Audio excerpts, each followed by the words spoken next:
राधे राधे। राधे राधे महाराज जी। महाराज जी, कर्म और भजन में कौन बड़ा? भजन। भजन में कौन बड़ा? भजन।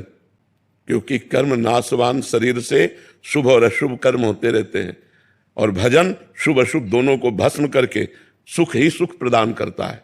कर्म में कभी सुख है, कभी दुख है, कभी लाभ है, कभी हानि है, कभी मान है, कभी अपमान है, कभी निंदा है, कभी स्तुति है। लेकिन भजन में केवल भगवान और महासुख, वो सारे पापों को नष्ट करके वो अविनाशी पद प्रदान करता है। कर्म की ताकत नहीं कि अविनाशी पद प्रदान कर सके, भजन की ताकत है कि वो अविनाशी पद प्रदान करेगा। कर्म तुम्हारा अच्छा से अच्छा बनेगा तो स्वर्ग लोक जाओगे, वहां पुण्य भोग कर पुण्य छीने मृत्यु लोके विसंति, फिर मृत्यु लोक आओगे। लेकिन अच्छा भजन बन गया तो भगवान को प्राप्त हो जाओगे।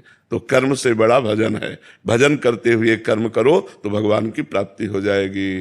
कर्म त्यागी नहीं होता, कर्म फल त्यागी होता है। तो भजन करते हुए जो कर्म किया जाता है वो भगवान की प्राप्ति कराता है, और जो केवल कर्म किया जाता है वो अवश्य में वो भोक्तव्यम कृतम कर्म शुभाशुभम, शुभ और अशुभ कर्म जो बनेगा उसे भोगना पड़ेगा।